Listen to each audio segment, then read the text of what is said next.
আসসালামু আলাইকুম, কেমন আছেন আপনারা সবাই? আমরা যাচ্ছি ঘুরতে।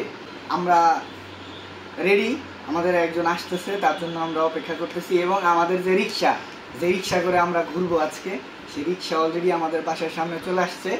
এখন আমরা রিক্সার উদ্দেশ্যে বাসা থেকে বের হয়ে যাব। পরবর্তীতে আপনাদেরকে দেখাবো যে আমরা কি করতেছি এবং কোথায় যাচ্ছি। আমরা খুব দ্রুত বাসা থেকে বের হয়ে গিয়েছি, কারণ আমাদের এমনিতে এইখানে লেট হয়ে গেছে।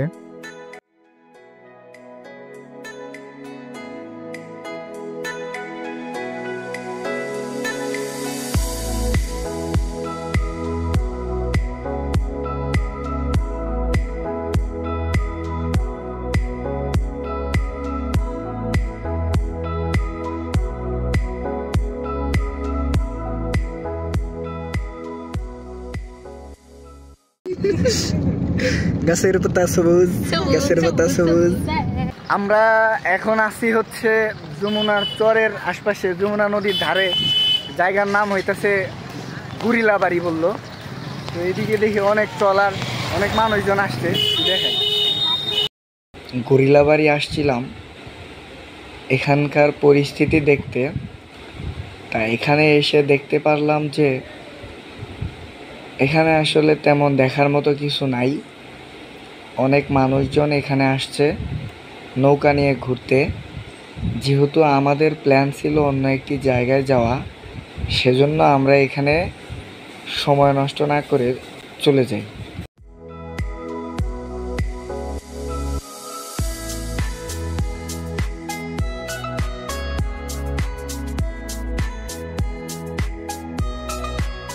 এই জায়গায় আইসা শুধু সময় নষ্ট করলাম, কাজের কাজ হইল না। এখন আমরা যাইতেছি যমুনা নদীর ওই পারে। যমুনা সেতু, যা আনুষ্ঠানিকভাবে বঙ্গবন্ধু সেতু নামে পরিচিত ছিল, বাংলাদেশের অন্যতম বৃহত্তম ও গুরুত্বপূর্ণ সেতু। এটি বাংলাদেশের উত্তর ও দক্ষিণ অঞ্চলের সংযোগ স্থাপন করে, যা বাংলাদেশের অর্থনীতি ও পরিবহন ব্যবস্থার জন্য অত্যন্ত গুরুত্বপূর্ণ। যমুনা সেতু টাঙ্গাইল ও সিরাজগঞ্জ জেলার সংযোগস্থলে যমুনা নদীর উপর নির্মিত। এই যমুনা সেতু উদ্বোধন করা হয় 23 জুন 1998 সাল। এটি বহুমুখী সেতু, যেখানে সড়ক ও রেলপথ উভয়ই রয়েছে। এই সেতু বাংলাদেশকে উত্তর পশ্চিম অঞ্চলের সাথে সরাসরি যুক্ত করেছে, যা পরিবহন ও বাণিজ্যের জন্য গুরুত্বপূর্ণ। তো আমরা এখন আছি যমুনা সেতুর উপরে। এই ব্রিজের দৈর্ঘ্য হচ্ছে 4800 মিটার। আর বাইরে একটু নামছিলাম, কিন্তু প্রচণ্ড রোদ আর হচ্ছে বাতাস, ছবি তোলার কোনো অপশন নাই। তো এই যে দুই শিশুর মন খারাপ, ছবি তোলা হয় নাই। আমগো ছবি তোলা ভালো হয়েছে না জুয়েল? হ্যাঁ, আমরা ভালো ছবি তুলছি। তো এখন আমরা যাচ্ছি হচ্ছে যমুনা সেতুর উত্তর পাশে। আর এই পাশে একটা পার্ক আছে, আমরা এখন ওই পার্কে যাওয়ার চেষ্টা করব এবং পার্কের সৌন্দর্য আপনাদেরকে দেখাবো। শুধু আমরা নিজেরা দেখবো তা না, আপনাদেরকেও দেখাবো। আর হচ্ছে যমুনা ব্রিজের উপরে অনেক বাইকার দেখলাম। বাইকাররা कैसे लोग रहते हैं यार यहाँ पर, না ভালো মানুষ। বাইকাররা ছবি তুলতেছে, তাদের জন্য আসলে এই মোমেন্টামে ছবি তোলাটা ভালো। কারণ ছোট জিনিস ব্রিজের উপরে রাখলে কোনো সমস্যা হয় না, কিন্তু আমাদের গাড়ি রাখলে পুলিশে ধরতে পারে। এই জন্য আমরা তাড়াতাড়ি বের হয়ে যাইতেছি। যমুনা নদীর উপর নির্মিত বঙ্গবন্ধু সেতু শুধু একটি অবকাঠামো নয়, এটি বাংলাদেশের অর্থনৈতিক প্রবৃদ্ধির জন্য মাইলফলক। এটি দেশের সংযোগ ব্যবস্থা উন্নত করেছে ও বাণিজ্যে ব্যাপক পরিবর্তন এনেছে। আমরা এখন আছি যমুনা সেতু ইকো পার্কের সাইড দিয়ে এত সুন্দর একটা রাস্তা। আর হচ্ছে এই যে পার্ক, কিন্তু এটা আসলে পার্ক না, এটা হলো জঙ্গল। এই জঙ্গলের ভিতরে মানুষ যাওয়া যায় না। আর এই মাঝে মাঝে পর্যটকদের জন্য বসার জায়গা রাখছে। আর এত সুন্দর কিছু গাছ রাস্তার সাইডে যে পাতা পড়ছে, অনেক ভালো লাগতেছে দেখা। আমি দেখাই আপনাদেরকে একটা জিনিস। এই যে ছাউনি রাখছে, কি সুন্দর, এখানে বসা যায়। এখানে বসলে সুন্দর একটা ফিল পাবেন। কিন্তু এইদিকে দেখেন আপনারা, পুরো হইতেছে জঙ্গল। ঠিক আছে, আসলে এটা পার্ক না জঙ্গল আমি কিছু জানি না। এমনি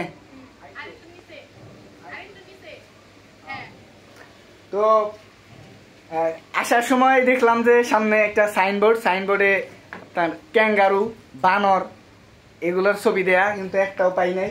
আর কোন পাশে আছে? যমুনা ইকো পার্ক, যা যমুনা সেতু পশ্চিম পার ইকো পার্ক নামেও পরিচিত, বাংলাদেশের সিরাজগঞ্জ জেলার সয়দাবাদ এলাকায় অবস্থিত। সেতু নির্মাণের পরপরই বন বিভাগ সেতুর আশপাশে বনায়ন কার্যক্রম শুরু করে। 2007 সালে প্রায় 124 একর জায়গা নিয়ে ইকো পার্ক তৈরির প্রজ্ঞাপন জারি করা হয়। পার্কটি সবুজ বৃক্ষে আচ্ছাদিত, যা যমুনা নদী এবং বঙ্গবন্ধু সেতুর অপূর্ব সৌন্দর্য উপভোগের সুযোগ দেয়। শান্ত সুনিবিড় ছায়াঘেরা প্রাকৃতিক পরিবেশের জন্য এটি দর্শনার্থীদের আকর্ষণ করে। পার্কটিতে বিভিন্ন প্রজাতির গাছপালা রয়েছে, তবে পর্যাপ্ত সুবিধা ও প্রচারের অভাবে পর্যটকদের সংখ্যা কম। যথাযথ অবকাঠামো ও প্রচার বাড়ানো হলে এটি স্থানীয় ও বিদেশি পর্যটকদের জন্য আকর্ষণীয় স্থান হতে পারে। ইকো পার্ক প্রাকৃতিক সৌন্দর্য ও বিনোদনের জন্য একটি উপযুক্ত স্থান, যা সঠিক ব্যবস্থাপনা ও প্রচারের মাধ্যমে আরও জনপ্রিয় হতে পারে। এটা হইতেছে ইকো পার্কের লাস্ট বর্ডার। এদিকে হচ্ছে নদী, পানি এই যাওয়া যায় না, এদিকে আটকে রাখছে। আর হচ্ছে এইদিকে হচ্ছে আপনাদের এই যমুনা সেতুর যে নতুন যে ব্রিজটা করছে, মানে ট্রেনের জন্য যেটা করছে, সেটার এইদিকে এই জন্য এদিক দিয়ে যাওয়া যায় না। আমাদেরকে ইকো পার্কে ঢোকার সময়ই নিষেধ করে দিছে যেন আমরা ওইদিকে না যাই। তো একজনকে জিজ্ঞেস করছিলাম যে আমরা এই কাঁটাতারের বেড়া এটা পার হইতে পারবো কিনা, তো আমাদেরকে বলছে যে না, পার হওয়া যায় না। এখন আমরা এখান থেকে বের হয়ে যাব, কারণ এখানে অনেক দেরি হয়ে গেছে, এখন প্রায় 12টার বেশি বাজে। আমরা এখান থেকে চলে যাব। যমুনা ইকো পার্ক থেকে বের হয়ে আমরা চায়নাবাদের উদ্দেশ্যে রওনা দিয়েছি। সেখানে গিয়ে আমরা আপনাদেরকে দেখাবো চায়নাবাদের সৌন্দর্য এবং কিছু তথ্য জানানোর চেষ্টা করব। আমরা বর্তমানে এখন আছি চায়নাবাদ। যতটুকু আশা নিয়ে আসছিলাম, আশা আসলে সব ভেস্তে গেছে। আই এম তো হতাশ। তো বিষয়টা হইতেছে কি, সকালবেলা আমরা বাসা থেকে যেরকম আবহাওয়া নিয়ে বের হয়েছিলাম, এখানে আবহাওয়া পুরোপুরি 360 ডিগ্রি ঘুরে গেছে। কারণ প্রচণ্ড রকমের গরম আর রোদ, আর এখানে হইতেছে যে বালি। হ্যাঁ, আর আমার এখন এই জায়গা থেকে বেরোইতে সাহস হইতেছে না। আমি যে বেরোবো সাহস হইতেছে না।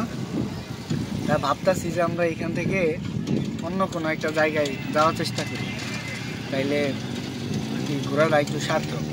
কারণ এইখানে প্রচণ্ড গরম, প্রচণ্ড।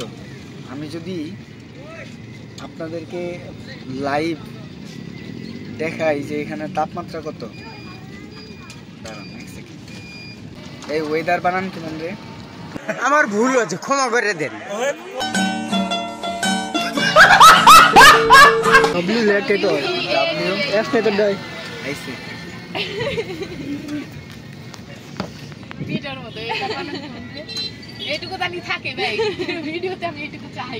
অবশ্যই অবশ্যই। कैसे कैसे लोग रहते हैं यार यहाँ पर। এইখানে যে রোদ, এই রোদের তাপমাত্রা বর্তমানে এখানে সর্বোচ্চ তাপমাত্রা হইতেছে 35 ডিগ্রি সেলসিয়াস এইখানে। আর জানেনই তো যে পানি আর হইতেছে বালু, আকাশ পাতাল তফাৎ। মানে বালিতে আপনার তাপমাত্রা আর অনেক বেশি বৃদ্ধি পায়। এখন আমরা এখানে একটু ছাউনির নিচে বসা, কতক্ষণ রেস্ট নেই, তারপরে এইখান থেকে আমরা চলে যাব। সিরাজগঞ্জ জেলার চায়নাবাদ, যা ক্রসবার 3 নামে পরিচিত, যমুনা নদীর তীরে অবস্থিত একটি জনপ্রিয় পর্যটন স্থান।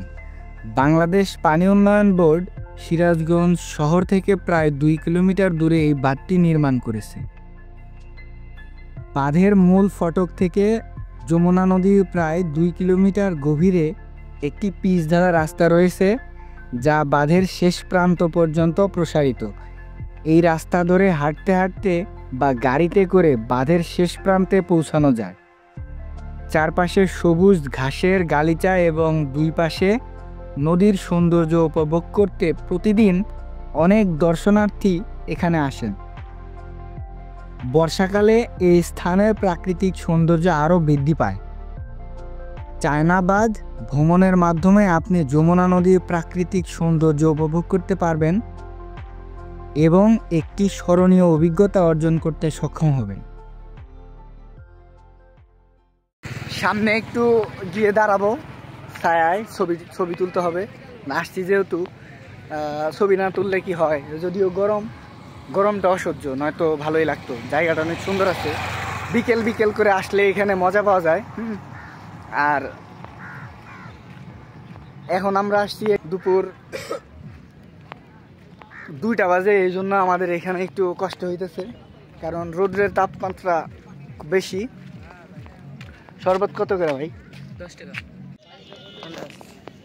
দেন তো খাই এক গ্লাস।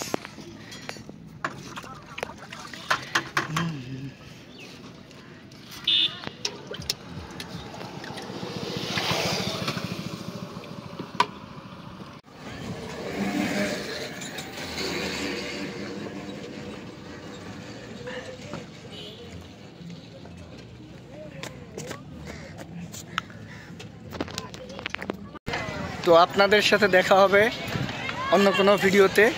ততক্ষণ নিজের খেয়াল রাখবেন, সুস্থ থাকবেন। আল্লাহ হাফিজ।